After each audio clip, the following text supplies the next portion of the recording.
Greetings, fellow Empyreans. I am Ashtarothi, the voice of New Eden, and today is March 9th, YC125, and this is the Eve Universe Show. Okay, as we have been doing in the last few times, I will read these things one section at a time, and then we will talk about each section and then move on to the next one, okay? Caldari State and Minmatar Republic close to agreeing to new treaty. Arakan the Forge.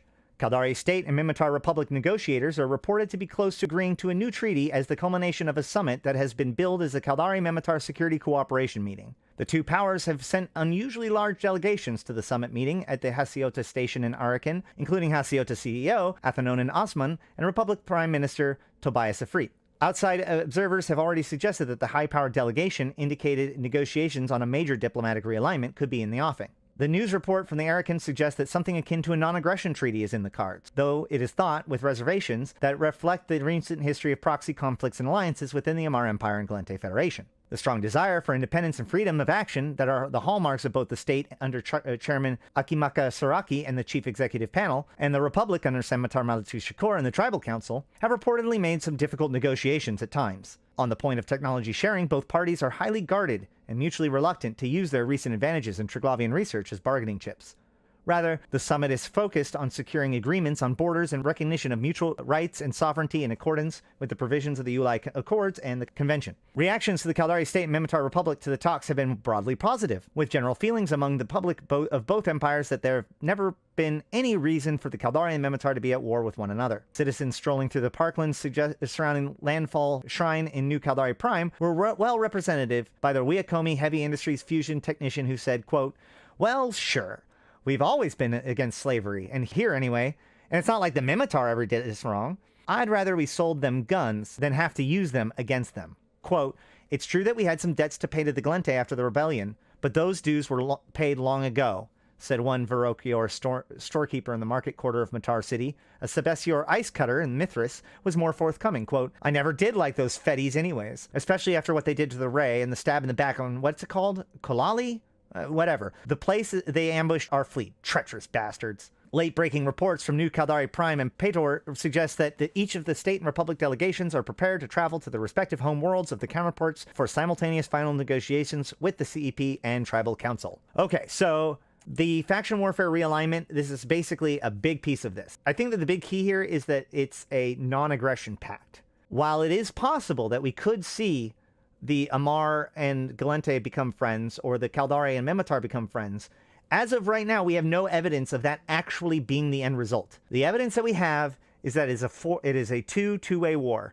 And, in fact, they've even had to bug fix several things on Singularity in order to do this that really makes it seem to be that they are trying to establish that there are two totally separate wars. Chances are, at best, what these agreements will do is end the alliances between the groups that cause the Minmatar and the Gallente to work together and the Amarr and the Caldari work together. So it's not like the Amarr and the Minmatar, the Amarr and Gallente are going to go to friendly with each other, but they're going to go to neutral with each other. Same with the Gallente, or the Minmatar and the Caldari. Amarr Empire and Gallente Federation diplomats meet in the Pashanai system. Pashanai Genesis. Diplomats of the Amarr Empire and Gallente Federation are meeting in the Pashanai system, according to reports from the Amarr Certified News Agency. According to the ACN, Royal Heirs Ursia Corazor is personally playing host to Counselor Wayaki Kaira, a veteran Manar diplomat on personal envoy of President Celis Agard, at the ACN station in orbit of Pashani 3, Moon 9. The ACN goes on to report that Empress Ketis I personally spoke to President Agard in order to open talks on the, quote, implications for the Empire and Federation of the Minmatar Republic's overtures to the Caldari state, end quote. The presence of Counselor Carrara as leader of the Gallente delegation indicates that President Agard is treating the possibility of a realignment involving the state and republic sufficiently seriously to ensure that the Federation's relations with the Amarr Empire are secured. Analysis of the Amarr Empire's diplomatic and media strategies have suggested that the choice to widely publicize the meeting and indeed host it on the ACN station indicates the Empire believes it is negotiated from a position of some strength. The Empire's military has been considerably upgraded and expanded in the years since the Triglavian invasions, with the losses from that conflict made good by Empress Katniss's the first industrial and military policies, while primarily making use of house militaries and capsuleer militias on its border conflict with the Republic. The Amarr Empire has also stolen a march on Triglavian stellar transmuter technology and is believed to have considerably improved its understanding of the technology following the Turner catastrophe. In contrast, the Gallente Federation stands denuded of any access to stellar and space-time manipulation technologies recovered from the other empires. The Federation is also considerably extended by its massive and ongoing military operation to maintain the security of the Yantey system, and the other 10 systems in Placid removed from the Caldari-Gallente war zone by direct Navy occupation. There is considerable speculation in the Gallente media that President Agard's administration may see the putative treaty between the Caldari and Minmatar as relieving it from any obligations it has under its current militia warfare alliance with the Republic. The Amarr Empire's diplomatic signaling so far has indicated, as one court observer puts it, quote, a level of disinterest in the Caldari-Gallente war zone amounting to imperial indifference. End quote. Another analysis of imperial politics differed with this appraisal, stating that, quote, the Empire's policy regarding the other's war zone is rather one of masterly inactivity that really signals it sees nothing to protest at concerning the Federation's invasion of Yantey and surrounding systems. The Amarr, the Federation's policy is simple good sense, and usefully opens the door to arguments it may also employ in the event it uses the full might of Imperial Navy against some portion of the rebel provinces. This analysis also noted the symbolism of holding the meeting in Pashani closed by the Ministry of War station bombed by the Minmatar terrorists of YC-112, and suggested that the Amarr diplomatic campaign was, quote, a classic Amarr of public relations at every level, end quote. So here we see that the Gallente and the Gallente and the Amarr are also starting to talk together, but their talks are much more like the Minmatar and the Caldari do something, then we should do something too. The Amarr seem to be acting like they're in a position of strength. The Gallente are actually in a pretty weak position at the moment. They're the only ones without one of the two technologies. However, they have quite a bit of military strength, but it's being used to secure those 11 different systems. This is why I believe that when this war kicks off, those other 10 systems will be returned to the war zone. When Yantey, now that Yantey is fully high-sec, it's very possible that Agard will make a deal and will release the other 10 systems to the war zone, allowing Yantey to be adjacent to the war zone again, just like every other headquarters. Yeah, it could be armor versus shields. Well, Hull is Gallente. News in brief. These are where things get really juicy, okay? Minmatar militia offensive in Ugidi Constellation continues as Evanod and Vimili fall to the Republic control. Faction warfare stuff. Republic fleet convoys resupply and rotate Minmatar forces on Flosis Wind 4 following lifting of Amarr blockade. The Minmatar have been doing massive amounts of really awesome stuff. Yeah, I don't think it's going to be the Amarr versus Shields, like I said. Now, they have made it so, like, they could potentially make it so they could, like, adjust the alliances over time, like, change things. I think that this is going to be important, especially as we move on to the winter, and they try to expand this to being between an Empire and an NPC group, i.e., what are you going to do when Tash Murkon invades Stain? But either way.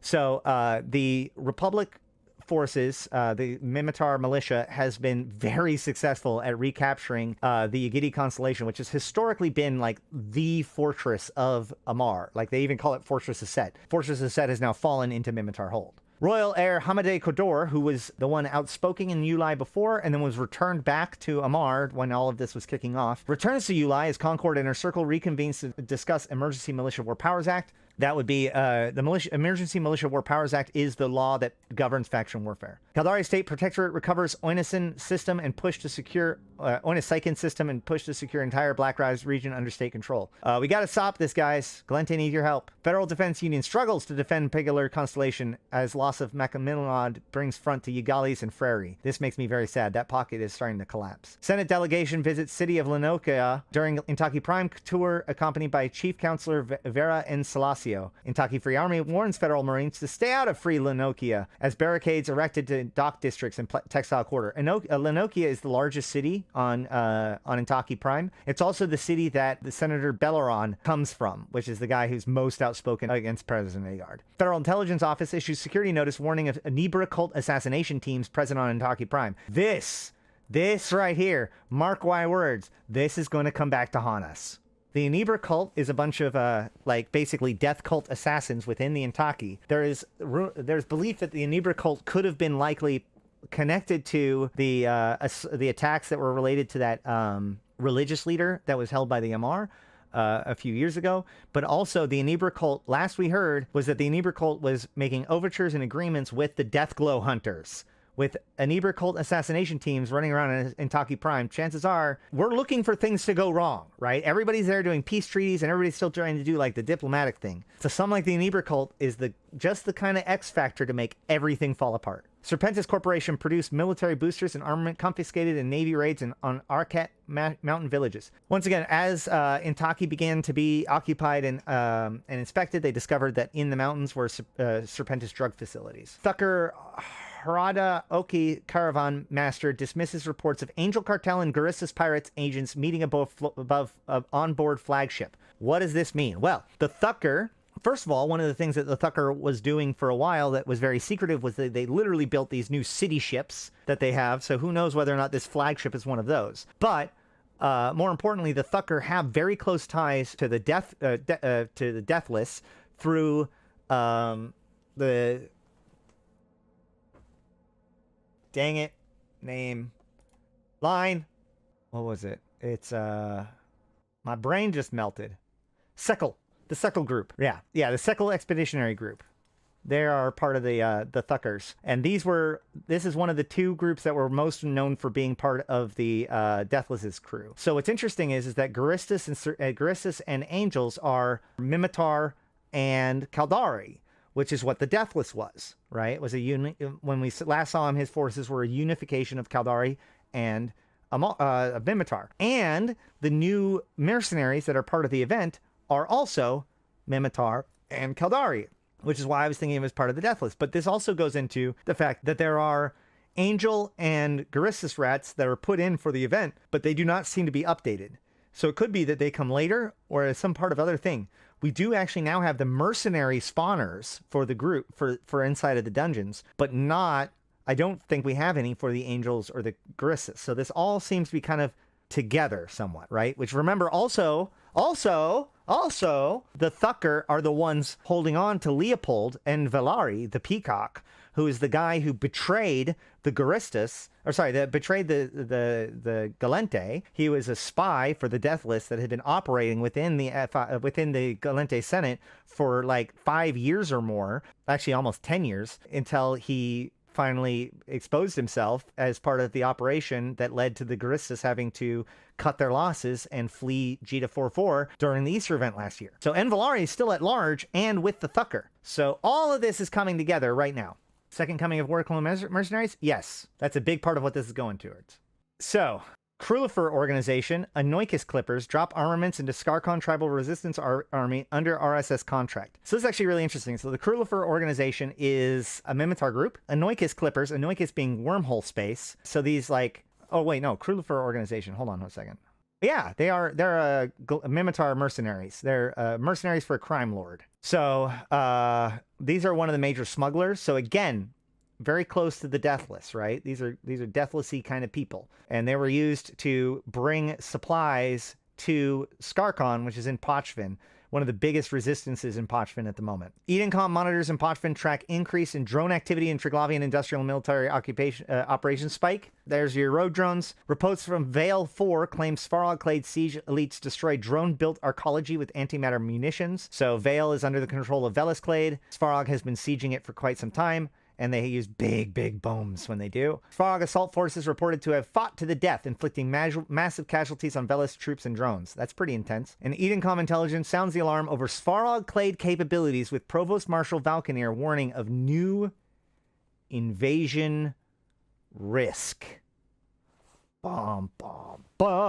What does that mean? I have no f***ing clue. Okay, so couple things here. First of all, Svarog has been one of the more aggressive people invading the other two clades' territories. So this could just mean an all-out assault on Svarog clade holdings versus Velis clade holdings, for example. But this could also spill out into known space. This could actually be that Svarog decides to take a few more systems for themselves. Who knows? But most interesting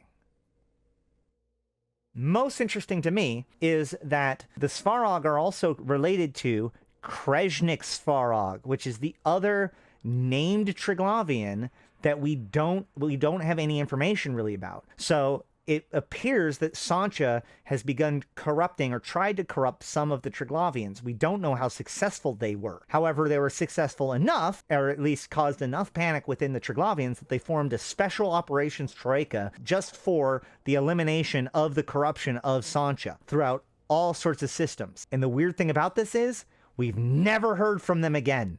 So, seeing Svarog singled out also reminds me that we now have a Svarog encrypted semiosis console. We don't have an encrypted semiosis console for anybody else, but we have one for Svarog.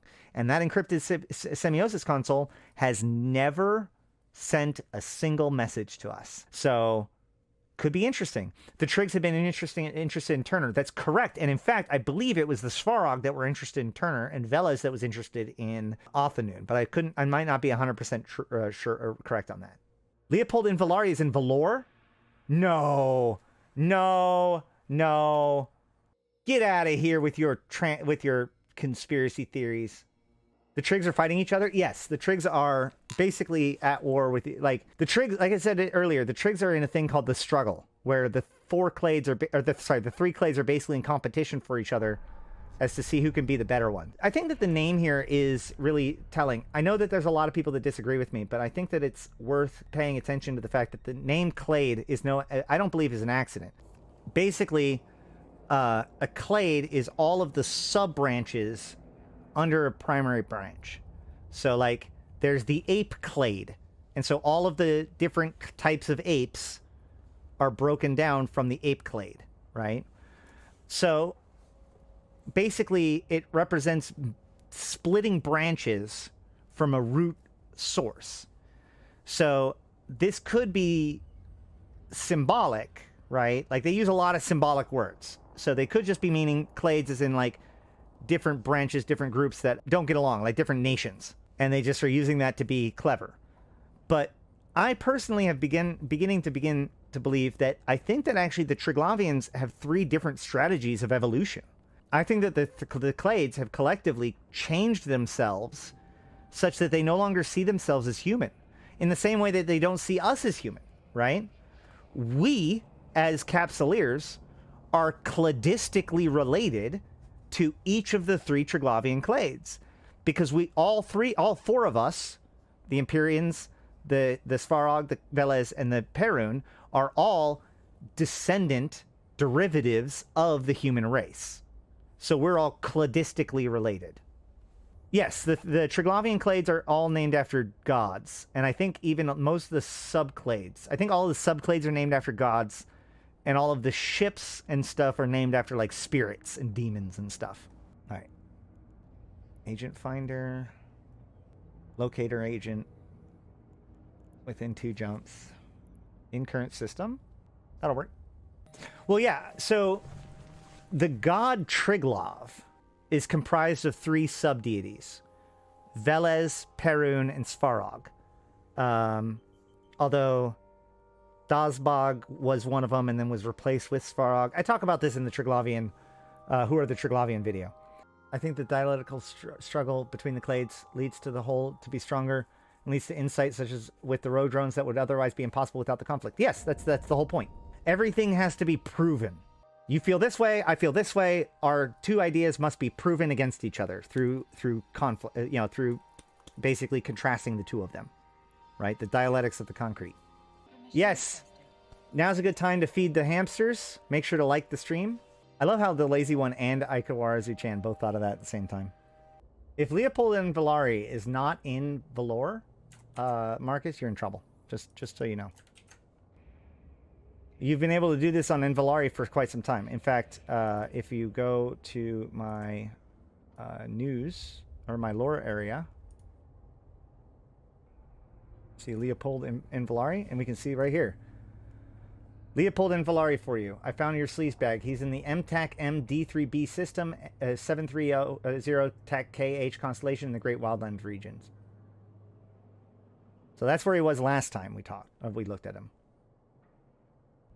Likewise, Esri Hakazosu was found. Do we have it here? Yeah, she was found. She's in the 6NJ8 TAC V Garissus Production Shipyard Station in the 6N J8 TAC V system. UTZ TAC 7B constellation of the Venal region. Maybe you should look for Leopold in Valor. I feel like I'm being set up for a trap now. Oh, there he goes. It's right now. How did you see the future? He's in Valor!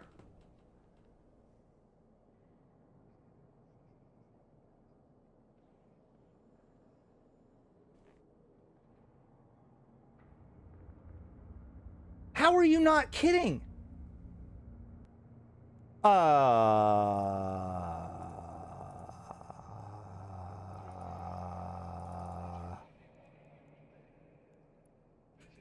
Okay.